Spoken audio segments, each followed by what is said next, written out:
여러분 안녕하십니까? 채널K 뉴스입니다. 400만여 명으로 추산되는 불법 이민자의 추방을 유예하는 내용을 담은 버락 오바마 대통령의 이민개혁 행정명령이 좌초됐습니다. 연방대법원은 오늘 행정부가 항소법원에 상고한 사건을 기각 처리했습니다. 지한샘 기자가 보도합니다. 오바마 행정부가 야심차게 추진해온 이민개혁이 결국 수포로 돌아갔습니다. 연방대법원은 오늘 지난해 말 행정부가 제기한 이민개혁 행정명령 관련 상고 사건에 대해 찬성 4명, 반대 4명의 결정으로 기각 처리했습니다. 따라서 오바마 대통령이 행정명령을 발동하면서 권한을 남용했다는 내용의 항소법원의 결정이 확정됐습니다. 오바마 대통령은 법원의 결정은 미국 이민 시스템을 후퇴시킨 판결이라고 말하고, 하지만 이민 시스템의 정비는 언제냐의 문제일 뿐 결국은 이뤄질 것이라고 강조했습니다. 오늘 결정은 앞으로 대통령 선거 판도에도 적지 않은 영향을 미칠 것으로 보입니다. 힐러리 클린턴은 도저히 받아들일 수 없는 결정이라며 비판했고, 트럼프 후보는 대통령의 불법적인 행동에 제동을 걸었다며 반겼습니다. 드블라주 뉴욕시장 등 진보 성향의 정치인들은 법원의 결정에 실망했다며 오늘은 슬픈 날이라고 표현했습니다. 이민자 단체들도 일제히 비판 성명을 내고 앞으로의 대책 마련에 들어갔습니다. 이민자의 나라 미국에서 내려진 이 같은 결정으로 대통령의 행정명령 혜택을 기대했던 약 400만 이민자들의 앞날이 불투명해졌습니다. 채널K 뉴스 지한샘입니다. 다음 달 6일부터 8일까지 워싱턴 DC에서 미주 한인 풀뿌리 활동 컨퍼런스가 개최됩니다. 올해로 3번째 한인들의 정치력 결집과 신장을 도모하기 위한 이번 행사 설명회가 열렸습니다. 시민참여센터는 22일 기자회견을 열고 올해 미주 한인 풀뿌리 활동 컨퍼런스 행사의 취지를 설명하는 시간을 마련했습니다. 워싱턴 지구 한인연합회가 주최하고 시민참여센터가 주관하는 올해 행사에 뉴욕과 뉴저지를 비롯 일리노이와 캘리포니아, 조지아, 텍사스 등 전국에서 약 500여 명의 한인이 참석하게 됩니다. 컨퍼런스 첫째 날인 6일은 풀뿌리 운동 전반에 대한 교육이 이루어질 계획으로 참가자들은 소그룹으로 나뉘어 과거 풀뿌리 운동 사례를 분석하고 토의하는 시간을 가집니다. 또 올해 대통령 선거를 앞두고 선거 이슈와 각 당 후보자들의 공약과 정책에 대해 공부하는 프로그램을 진행합니다. 다음 날인 7일에는 참가자들이 직접 연방 의사당을 방문해 의원들에게 한인들이 관심 있는 주요 사안들을 소개하게 됩니다. 또 민주당과 공화당 대선 캠프에서 활동 중인 캠페인 전략가를 초청해 양당의 정책과 공약을 토론할 예정입니다. 아울러 이날 밤 의회 인근 하얏트 리전시 호텔에서 만찬 행사를 열고 약 30여 명의 연방 의원들을 초청해 한인들의 정치력 신장과 결집을 보여주는 시간을 갖습니다. 시민참여센터는 한인들의 많은 관심과 참여를 당부했습니다. 플러싱 다운타운에 대형 주상 복합 건물이 들어섭니다. 200여 가구의 서민 아파트를 포함해 각종 편의시설이 들어서게 될 계획입니다. 21일 피터쿠 시의원에 따르면 시의회는 이날 제3공영주차장 부지에 22만 7천 스퀘어핏 규모의 10층 건물을 신축하는 안을 만장일치로 승인했습니다. 이 중 18만 4천 스퀘어피트에는 총 231가구의 서민 아파트가 들어서게 됩니다. 60가구는 노인들에게, 나머지는 연소득이 지역 중간소득의 37% 이하인 주민들을 위한 서민 아파트로 배정됩니다. 개인 연소득이 2만 4,200에서 7만 2,600 달러, 그리고 4인 가족 연소득이 34,520에서 95,500달러면 아파트 입주 신청을 할 수 있습니다. 원플러싱 프로젝트 개발사인 모네드낙에 따르면 건물 1층에는 소매점 등 상업용 공간과 커뮤니티 시설이 들어서며, 커뮤니티 시설에는 노인을 대상으로 한 데이케어 서비스가 제공됩니다. 또 주민들을 위한 휴식 공간 등으로 활용하는 방안도 포함됐습니다. 한편 지난해 마세도니아 플라자에는 4만 명의 지원자가 몰려 280대 1의 경쟁률을 보이면서 서민 아파트 부족 현상을 증명했습니다. 피터쿠 의원은 원플러싱 프로젝트가 서민 아파트 공급에 도움이 될 수 있을 것이라고 밝혔습니다. 유가 하락 등의 영향으로 뉴욕시 건물 유지 운영비가 줄어들었지만 렌트비는 여전히 떨어질 줄을 모르는데요. 시의원들이 렌트 규제 아파트의 임대료를 인하할 것을 촉구하고 나섰습니다. 벤 칼로스 등 시의원 21명은 22일 렌트 가이드라인 위원회에 서한을 보내 오는 27일 결정하는 임대료를 인하할 것을 요구했습니다. 위원회는 지난달 올 10월 1일부터 내년 9월 30일 사이 렌트 계약을 체결할 경우 임대료 인상률을 동결하거나 인상폭을 2%까지 올리는 방안을 마련한 바 있습니다. 시의원들은 올해 평균 건물 관리비가 줄었다며 1년 연장 시 임대료를 1에서 4% 인하하는 방안을 제시했습니다. 렌트 가이드라인 위원회는 건물 운영비, 재산세, 인플레이션 등을 고려해 최종 렌트 인상률을 결정하고 있습니다. 위원회 자체 보고서에서도 기름값 폭락으로 평균 관리비는 전년 대비 1.2% 낮아져 이러한 결과라면 임대료 동결이나 오히려 낮추는 방안을 내놓을 수밖에 없다고 밝힌 바 있습니다. 위원회는 27일 투표를 거쳐 최종 렌트 인상률을 결정할 예정입니다. SNS 기록 조회 방안이 잇따라 추진되고 있습니다. 취업 비자 신청자들에 이어 이번에는 출입국 양식에도 SNS 정보 기입을 의무화하도록 하는 방안이 추진됩니다. 국토안보부는 지난 20일 출입국 양식에 SNS 정보 기입을 의무화하는 내용의 개선안 초안을 연방 관보에 게재한 것으로 확인됐습니다. 개선안은 현재 이름과 생일, 국적, 성별, 여권 번호와 항공기편, 미국에서의 연락처 등을 기입하도록 돼 있는 I-94와 비자 면제 프로그램 해당 국가 출신의 여행자들이 사용하는 I-94W에 SNS 정보 기입란을 추가하도록 했습니다. 또한 비자 면제 국가 여행자들이 사전에 온라인으로 신청할 때 사용하는 여행허가 전자 시스템의 양식도 똑같이 적용됩니다. 이를 통해 범죄 행위 가능성에 대한 조사와 테러 방지 등 안보를 강화하는 것이 목적입니다. 개선안은 60일간의 여론 수렴 후 이를 종합해 최종안을 마련한 다음 백악관 예산관리국에 제출, 승인을 받으면 발효 날짜와 함께 연방 관보에 다시 게재됩니다. 이는 지난해 12월 캘리포니아 샌버나디오 총기 테러 사건의 범인 타슈핀 밀릭이 약혼자 비자로 미국에 입국하기 전 페이스북에 IS에 대한 충성을 맹세하는 글이 게시된 것이 알려지면서 SNS 기록 조회 필요성이 제기된 데 따른 조치입니다. 1인용 화장실 성 중립 표시 의무화 조례안이 통과됐습니다. 공중 화장실뿐 아니라 식당 등 업소와 교회, 사무실 등에도 해당됩니다. 화장실 성중립 표시 의무화 조례 발효와 동시에 앞으로는 여성용 화장실이라는 간판을 더 이상 사용할 수 없고 현재 대부분 1인용 화장실에 부착된 남녀 모형의 아이콘도 따로 분리해 사용할 수 없게 됐습니다.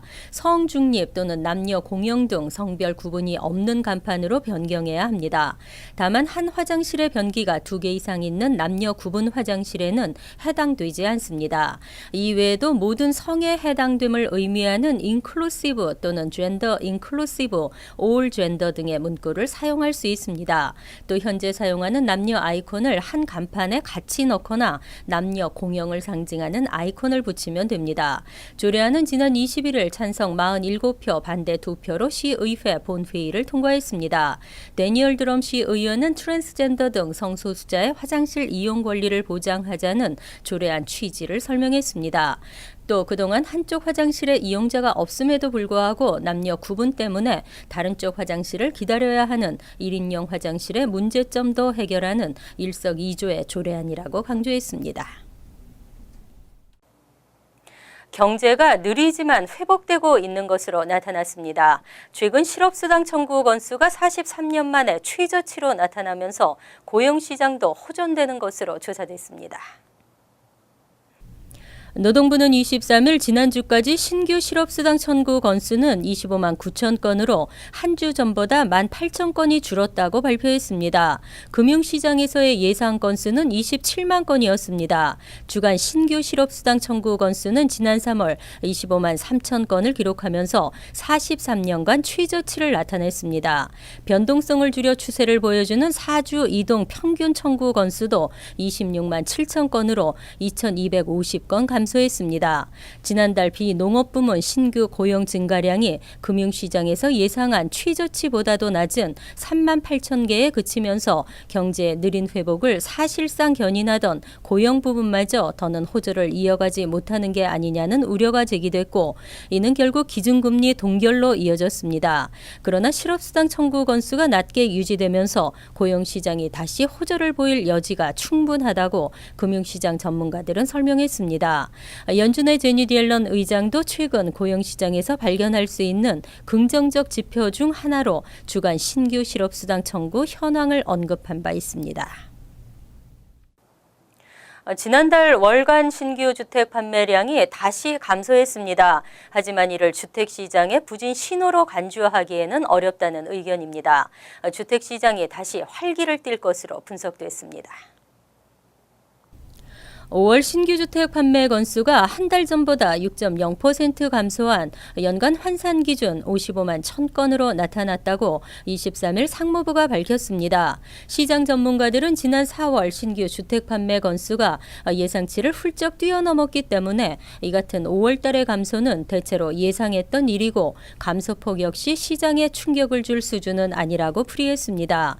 당초 2008년 1월 이후 최고치인 61만 9천 건으로 발표됐던 지난 4월 신규 주택 판매 건수는 58만 6천 건으로 수정됐습니다. 월간 신규 주택 판매는 전체 주택 시장의 약 10%에 불과하지만 내장재와 가구, 전자제품 등에 대한 신규 수요로 이어진다는 점 때문에 주택 시장뿐 아니라 소비 경기 선행 지표라는 의미를 가집니다. 금융시장 전문가들은 임금소득의 느리지만 꾸준한 증가세가 여전하고 주택 담보대출 금리가 낮게 유지되고 있어 주택 시장이 다시 활기를 띨 기반은 충분하다는 의견을 보였습니다. 메가 밀리언 복권 당첨금이 또 상승했습니다. 이번 주 추첨에서 당첨자가 나오지 않으면서 당첨금이 무려 3억 6,300만 달러가 됐습니다. 지난 21일 메가밀리언 복권 추첨에서는 당첨자가 나오지 않았습니다. 이로 인해 1등 당첨금은 3억 6,300만 달러로 치솟았습니다. 3억 6,300만 달러의 당첨금은 메가밀리언 역사상 6번째로 높은 금액입니다. 지난 3월 8일 1억 5,700만 달러 당첨 이후 잭팟이 터지지 않아 이처럼 기하급수적으로 늘고 있습니다. 21일 당첨 번호는 6, 13, 21, 49, 50에 메가볼 10이었으며 다음 추첨은 내일인 24일 오후 11시에 실시됩니다.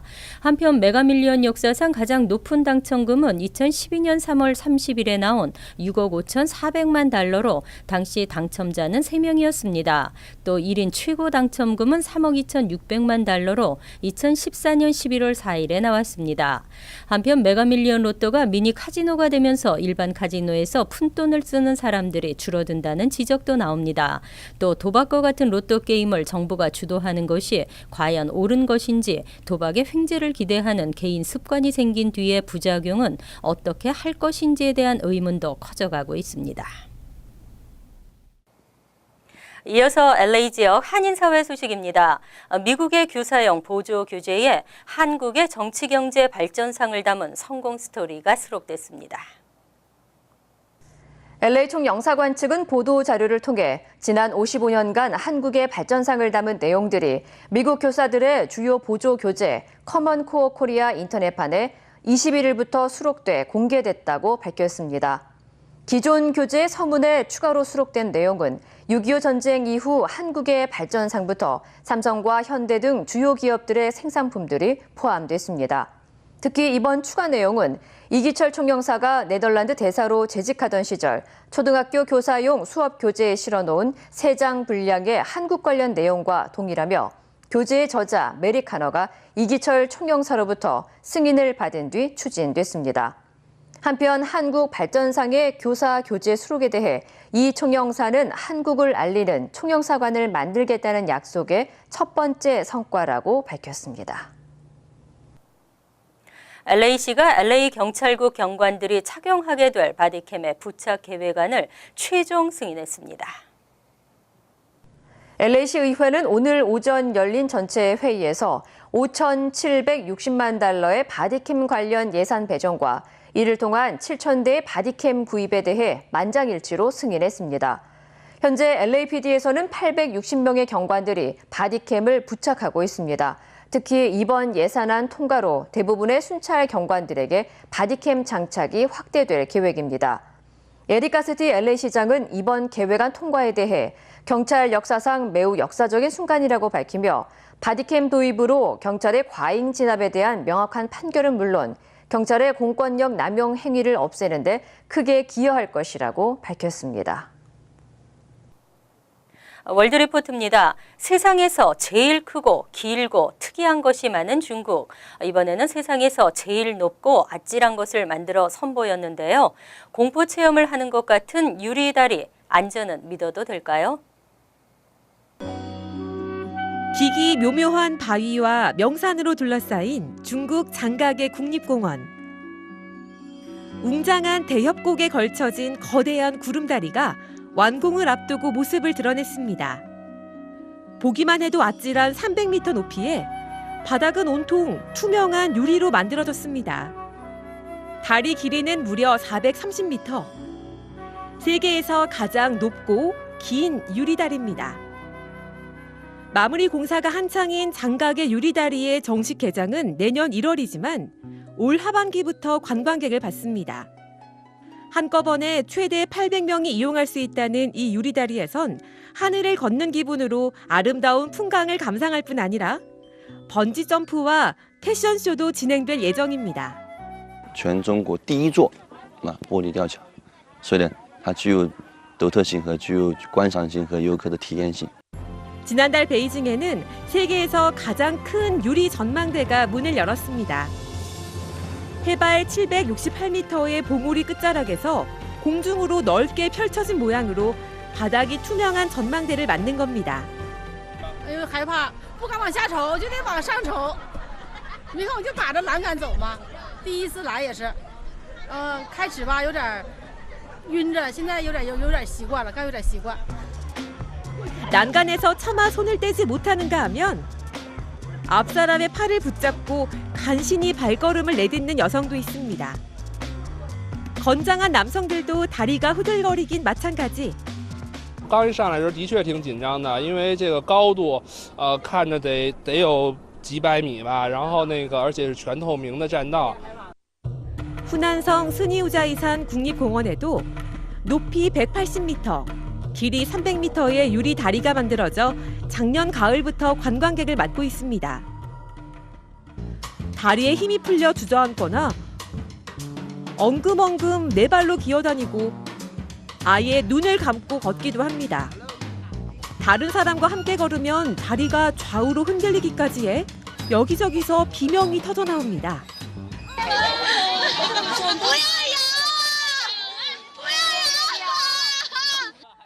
아무리 강화 유리로 만들어 튼튼하다고 해도 막상 걸어보면 유리가 깨질 것 같은 불안감이 들기도 합니다. 有点小心玻璃怕坏，有一点飘飘的感觉。 실제로 후난성 원타이산의 유리 산책로에선 관광객이 떨어뜨린 보온병 때문에 유리 바닥에 거미줄처럼 금이 가기도 했습니다. 관광 명소마다 아찔한 하늘길이 우후죽순 생겨나면서 공포 체험이 진짜 공포로 돌변하는 것은 아닌지 우려의 목소리도 나오고 있습니다. 간추린 소식입니다. 한미동맹탑이 뉴저지 버겐 카운티에 세워집니다. 한미동맹탑 건립 추진위의 이규환 위원장은 22일 한미동맹을 굳건히 하고 6.25 전쟁 등에 참여했던 한국군과 미국군 참전 용사의 숭고한 희생정신을 기리기 위해 한미동맹탑을 세우기로 하고 현재 카운티 정부와 물밑 협상을 벌이고 있다고 밝혔습니다. 건립 비용은 $100만 예상하고 있으며 고든 존슨 주 하원 의원이 직접 돕고 있습니다. 뉴욕시 초중고 공립학교에 대한 각종 학교 정보를 웹사이트로 확인할 수 있습니다. 뉴욕시 교육청은 21일 학생이나 학부모, 교직원이 학교 평가 기록표에 접속하면 해당 학교에 대한 인종 분포와 출결 사항, 학업 성취도 등 주요 정보를 찾아볼 수 있다고 밝혔습니다. 칼멘 팔리아 뉴욕시 교육감은 새로운 정보 시스템을 통해 학생과 학부모들이 학교에 대한 기본적인 정보를 바로 검색할 수 있게 됐다고 말했습니다. 경찰이 21일 뉴저지 홀랜드 터널 인근에서 앞창문이 깨진 채 운행 중이던 SUV 차량을 검문하던 중 다량의 무기가 실려 있는 것을 발견했습니다. 차량에는 테러리스트 소총이라 불리는 AR-15와 산탄총, 권총 5정, 칼과 방탄조끼 등이 대량으로 실려 있었습니다. 차량에 있던 존 크램지, 딘 스미스, 킴벌리 아렌트는 총기와 마약 소지 및 유통 등의 혐의로 현장에서 체포됐습니다. 오는 25일 퀸즈 마케도니아 침례교회에서 오전 10시부터 오후 4시까지 불법 총기 자진 반납 행사가 개최됩니다. 권총 반납자에게는 $200, 샷건과 소총 등을 반납할 경우 $25의 현금 카드를 지급합니다. 리차드 브라운 퀸즈 검찰청장은 이번 행사를 통해 총기 범죄 사고를 미리 예방할 수 있을 것이라며 주민들의 많은 참여를 당부했습니다. 환율과 증권 소식입니다.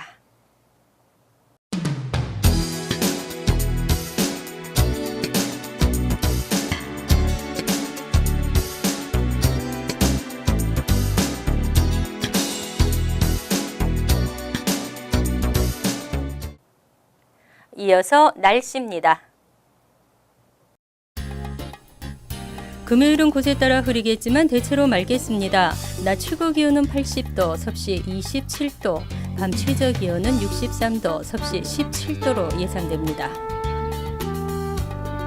토요일도 대체로 맑은 날씨를 보이겠습니다. 일요일은 전날과 비슷한 날씨에 가끔 구름이 끼겠습니다.